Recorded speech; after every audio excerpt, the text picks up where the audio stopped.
Victory काय त्याच्यात गैर काय आहे? किंबहुना मला असं वाटतं की इट्स अ गुड जेस्चर, एक चांगलं हे आहे की असू दे ना, 3 जागा मिळाल्या म्हणून काय झालं, विरोधी पक्षाने ते पद द्यायला काहीच हरकत नाही. जतीनजी, मात्र आपल्याला काय वाटतं की जो निर्णय घेतला योग्य अयोग्य?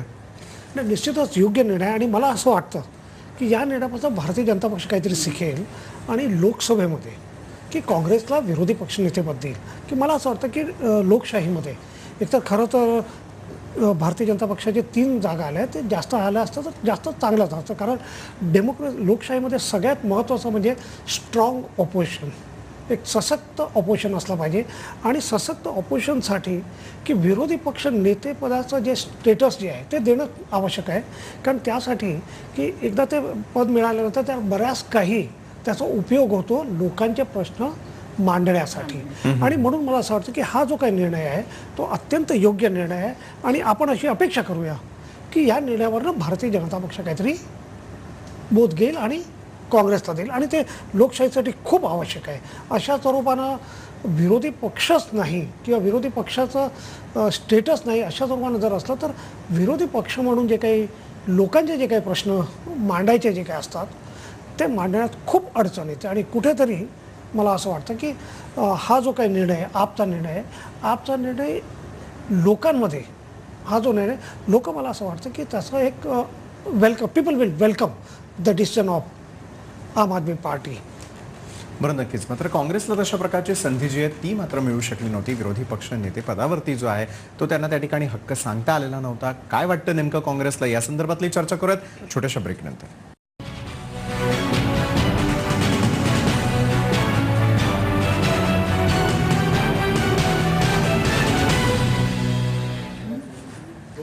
ब्रेकनंतर आपल्या सगळ्यांचं पुन्हा एकदा स्वागत. डॉक्टर राजू वाघमारे, आपण ब्रेकवरती जाण्याआधी जी चर्चा करत होतो ती म्हणजे विरोधी पक्ष नेतेपद जे आहे ते आम आदमी पार्टीनं देण्याचं या ठिकाणी पूर्णपणे तयारी करून टाकलेली आहे. मात्र भाजपनं अशा प्रकारची संधी काँग्रेसला दिलेली नव्हती. आपली जी भूमिका घेतली ती खरंच एक प्रकारे स्वागतार्ह भूमिका आहे. या लोकशाहीच्या राजकारणामध्ये आणि संसदेच्या राजकारणामध्ये जतीन साहेबांनी सांगितलं की विरोधी पक्षाची भूमिका ही फार महत्त्वाची असते. विरोधी पक्ष नेतेपद संसदेमध्ये, आता लोकपालची नियुक्ती असू द्या किंवा SITचं गठन असू द्या, या सगळ्या गोष्टींसाठी विरोधी पक्ष नेतेपद हे महत्त्वाचं असतं. आणि ते नेतेपद जर BJPनी किंवा कुठच्याही पक्षाने ज्यावेळी लोकशाहीमध्ये तुम्ही देता त्यावेळी खऱ्या अर्थाने तुम्हाला लोकशाहीची गरज आहे किंवा तुम्ही लोकशाहीला मानता हे सिद्ध होतं. पण BJPकडे तेवढं औदार्य नाही आहे. कारण BJPची जर जडणघडण आपण बघितलीत तर ती एखाद्या हुकुमशाही पक्षाप्रमाणे चाललेली आहे. त्याच्यामुळे त्यांच्याकडून तशी अपेक्षा करणं हे चुकीचं आहे. त्यासाठी आम्ही योग्य आहे म्हणणं त्यांचं नाही. ते ज्या पद्धतीने बोलतात असं बोलल्यानंतर मोदी देणारच नाहीत. खरं म्हणजे आपण अशा पद्धतीने बोललं पाहिजे की खरं कौतुकास्पद आहे किंवा म्हणजे स्वागतच आहे की ज्या आपच्या नेत्यांनी सांगितलं की आम्ही विरोधी पक्ष नेतेपद देऊ. खरं म्हणजे आमचे 3च आमदार निवडून आलेले आहेत. 7 आमदार हवे होते विरोधी पक्ष नेतेपदासाठी. परंतु त्यांच्याकडून म्हणजे अशा पद्धतीने म्हणजे निर्णय घेणं आणि तो लगेचच त्वरित घोषित करणं हे कौतुकास्पद आहे. आता लोकसभेमध्ये सुद्धा कदाचित म्हणजे याचा काहीतरी म्हणजे होईल असं वाटतं. ह्याच्यातून काहीतरी मोदींना असं म्हणू नका तुम्ही, मोदी साहेब बोध घेतील ह्याच्यातून. बीजेपीने याच्यातून बोध घ्यावा आणि लोकशाही या देशामध्ये टिकवण्यासाठी, राज्यघटना टिकवण्यासाठी आणि या देशाचं सार्वभौमत्व टिकवण्यासाठी विरोधी पक्ष नेतेपद जे आहे ते काँग्रेसला दिलं तर एक सशक्त लोकशाहीचा पाया या देशामध्ये जो आतापर्यंत राहिलेला आहे तो यापुढेही राहील ही अपेक्षा. बरं, नक्कीच. आणि ते टिकवण्याचा प्रयत्न एक प्रकारे आप करत आहे असं या चर्चेमध्ये आपल्याला स्पष्ट होताना दिसतंय. मात्र लोकसभा निवडणुकांच्या वेळेला झालेला जो काय पराभव होता त्या पराभवामधून धडा घेतल्यानंतर फक्त दिल्लीवरतीच आपण कॉन्सन्ट्रेट करायचं हे ठरवलेलं होतं का? आणि येत्या काळामध्ये ज्या पुढच्या निवडणुका होणार आहेत त्यामध्ये आप पार्टी जी आहे ती इतर राज्यांमध्ये देखील पोहोचेल का? आणि तशाच प्रकारे प्रचार किंवा तशाच प्रकारची रणनीती जी आहे ती त्या ठिकाणी आपकडनं केली जाणार आहे का? कारण भाजपला मिळालेल्या यशानंतर भाजपनं प्रत्येक ठिकाणी आपण निवडून येणार अशाच प्रकारच्या आवेशामध्ये ते फिरत असतानाचं दिसलं. एक म्हणजे लोकसभा निवडणुकीत जो काही पराभव झाला आम आदमी पक्षाचा त्याच्यातून शिकण्यासारखं म्हणजे प्रत्येक पक्षच आपल्या पराभवातून असेल किंवा अगदी माझं मत म्हणणं आहे की मिळालेल्या विजयातून सुद्धा खूप काही शिकण्यासारखं असतं. म्हणजे आपण जे म्हणतो उतू नका मातू नका, ते सुद्धा शिकण्यासारखं असतंच ना विजयातून. तसंच पराभवातून सुद्धा असतं.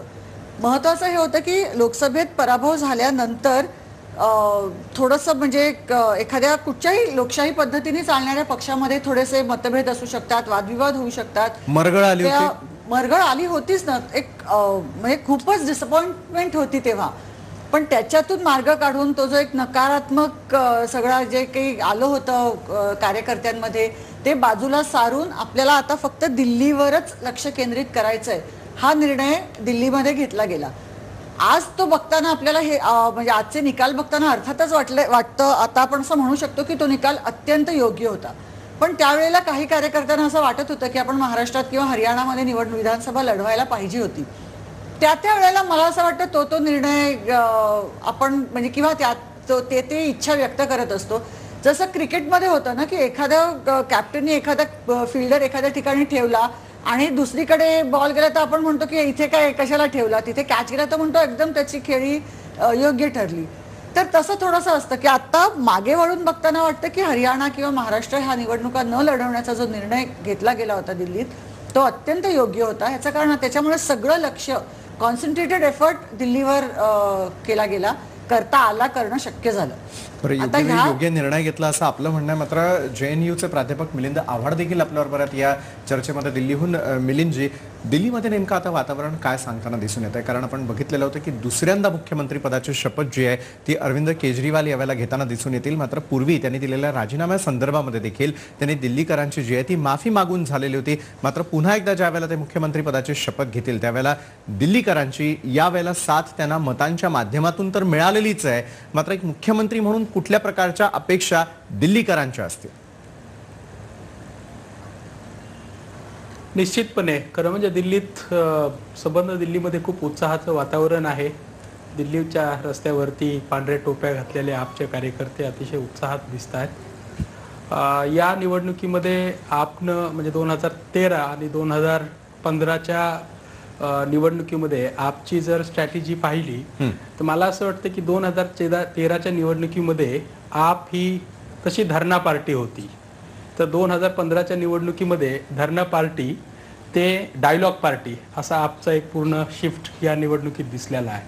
पूर्ण निवडणुकीच्या प्रचाराच्या दरम्यान आपने साधारणतः 100-125 पब्लिक मीटिंग कंडक्ट केल्या होत्या आणि त्यांनी त्या सगळ्या पब्लिक मीटिंगमध्ये असं त्यांचा एक ऑब्जेक्टिव्ह होता की त्या प्रत्येक मतदारसंघामधल्या 6-7 हजार मतदारापर्यंत पोहोचायचं व्यक्तीपर्यंत.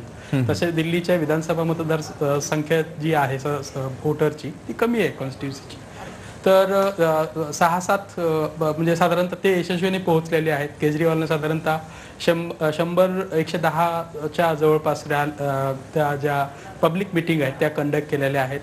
आणि संबंध निवडणुकीमध्ये एक गोष्ट दिसली की आपनं दिल्ली कॉन्सन्ट्रेट करून ही निवडणूक लढवलेली आहे. म्हणजे महिलांचा प्रश्न असेल, शिक्षण असेल, आरोग्य असेल, दिल्लीची वीज असेल, दिल्लीच्या अनियमित कॉलनीज असतील, दिल्लीतली इलेक्ट्रिसिटीचा प्रश्न असेल, म्हणजे दिल्लीतले जे इश्यूज आहेत, इन्फॉर्मल लेबरचा इश्यू असेल, रिक्षावाल्याचा इश्यू असेल, म्हणजे आपला दिल्लीमध्ये ही खूप मुख्य गोष्ट आहे खरं म्हणजे बघितली पाहिजे की आपला दिल्लीमध्ये रिक्षावाला असेल किंवा इन्फॉर्मल लेबर जो आहे त्याचाही खूप मोठा सपोर्ट आहे. ज्या झुग्गी झोपडीत किंवा तत्सम वसाहतीमध्ये राहणारा जो कामगार वर्ग आहे तो त्याचाही खूप मोठा सपोर्ट आहे. आणि दिल्लीमधला जो अर्बन अप्पर मिडल क्लास जो आहे त्याचाही आपला खूप मोठा सपोर्ट आहे. त्याच्यामुळे या निवडणुकीमध्ये आपनं खरं म्हणजे आता उल्लेख झाला की आपनं 2013 मध्ये म्हणजे त्यांची संख्या जवळपास डबल तर झालेलीच आहे, परंतु त्यांचा जो वोट शेअर आहे तोही साधारणतः 54% आसपास गेलेला आहे.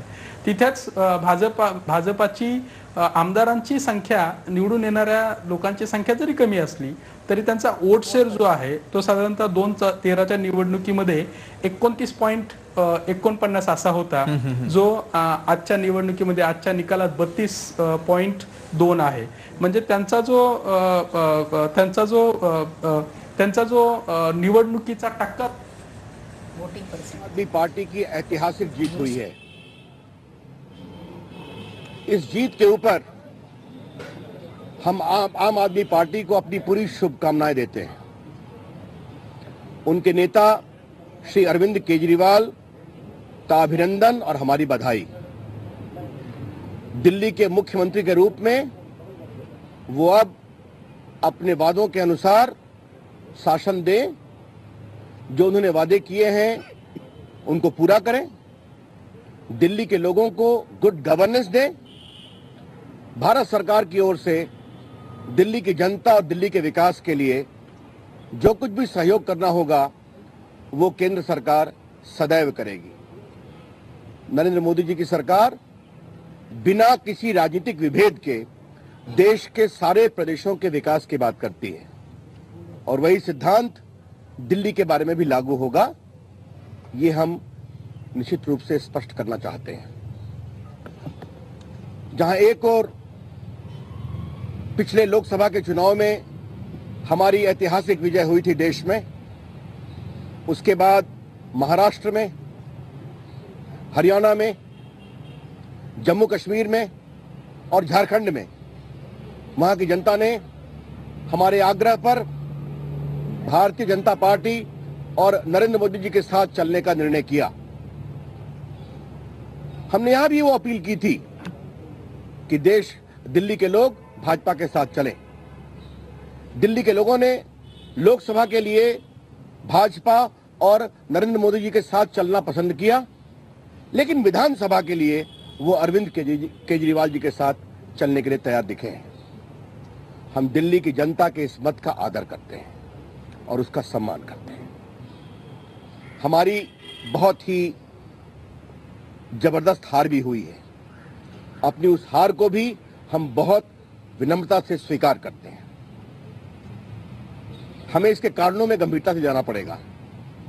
शायद दिल्ली की जनता के मूड को भांपने में हमसे कुछ कमजोरियां हुई हैं, उसके बारे में हमें ईमानदारी से सोचना पड़ेगा।